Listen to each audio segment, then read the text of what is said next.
Hello there, and welcome back to another episode of the podcast with myself, Verity. This episode is actually going to be a two-part episode where we will be covering the top 10 questions about starting a podcast in 2026. In this episode, I'm going to cover 5 questions, and in the next episode, I'm going to cover another 5 questions for starting your podcast. So if you are not already subscribed or following the show on whichever podcast platform you are listening in on at the moment, make sure that you do hit follow or subscribe so that you are ready for when the next part of this episode drops. So let's just dive straight in with the first 5 questions for this episode: how to start your podcast in 2026. Simple answers, no fluff. Let's go. Question number 1: do you need expensive equipment? Absolutely not.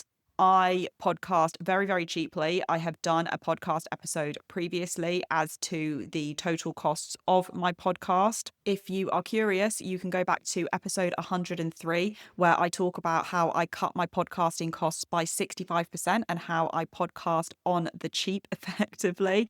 But no, you do not need expensive equipment to start or run a podcast. I have got a Blue Yeti microphone, which I know some people absolutely hate. I have been podcasting on this microphone for over 4 years now, and I do not feel the need to upgrade. You need a decent USB mic, you need some headphones, which can be cheap as chips, and you need a decent laptop or a phone, as anything that you can record onto basically and edit. That's enough to get you started. What matters isn't absolute studio polish, it's clarity, it's consistency, and having an amazing message. You do not need to buy any expensive equipment to get started. Question 2: how long should podcast episodes be in 2026?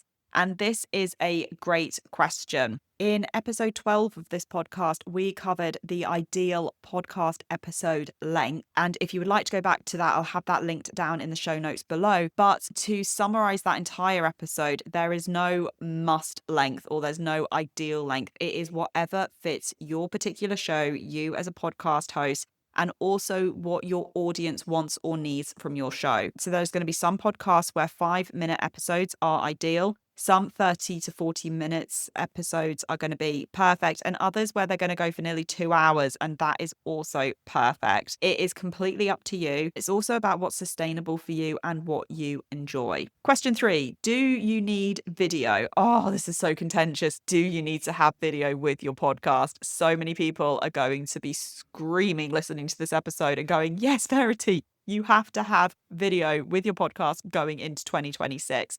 And I would say, no, you don't.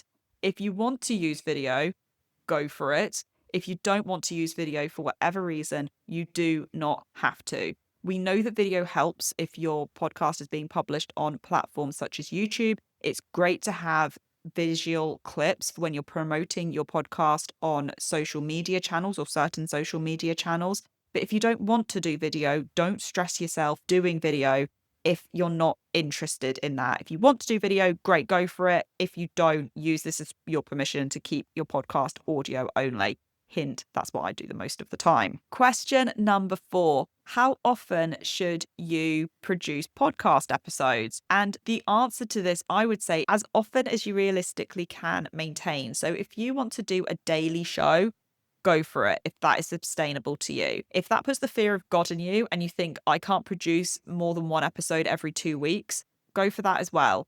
Maybe you want to try things out. Maybe you want to try out doing an episode a week or an episode every 2 weeks and then gradually build up to doing more episodes per month, or doing a regular episode maybe with a few bonus episodes in the month. It's completely up to you. But a few episodes ago, I was talking about how you can end up in a creative slump with podcasting, and also talking about how people can get to the point where they're just taking their podcast way too seriously.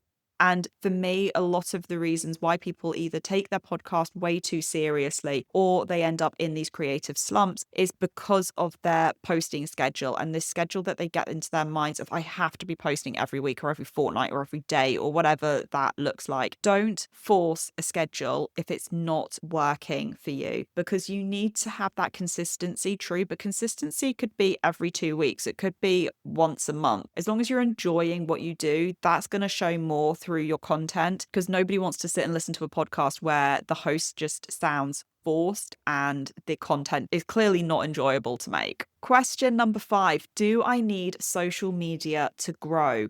I would say not necessarily. I put a huge focus on this podcast for SEO, which is search engine optimization. If you haven't come across the term SEO before, I put a huge amount of effort into SEO for the podcast. So much so that ChatGPT, I found out, actually recommends certain episodes of Lazy Girl's Guide to Podcasting when people are asking for certain podcasting tips, which is really interesting. And we're actually going to cover that in a few episodes' time, or a couple of episodes' time. I can't remember exactly where in my schedule we're gonna cover that, but we will be covering that at some point. So I would say if social media or certain platforms on social media completely drain you, don't force it.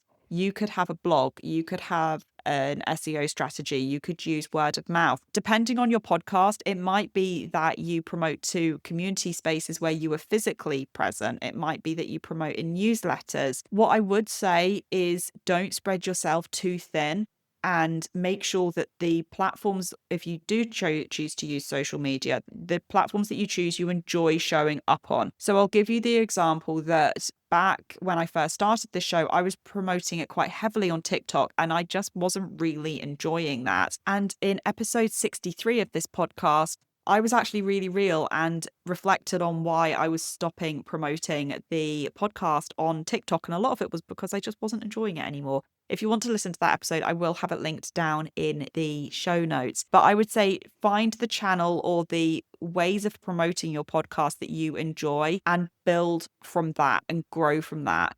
And don't get stuck in the idea that having your show promoted on 5 different channels is better than having it on just one social media channel, because it's better, in my opinion, to really concentrate on where your audience is and the social media channel or channels that you enjoy promoting on, versus trying to spread yourself really, really thin and then just putting out mediocre content, which isn't really gaining your podcast any traction whatsoever. So those are the first 5 of the top 10 questions about starting a podcast in 2026 answered. I hope you have found this helpful. As I said at the beginning of the show, make sure you hit subscribe so that you are ready for when we cover questions 6 through 10 of the top questions about starting a podcast in 2026.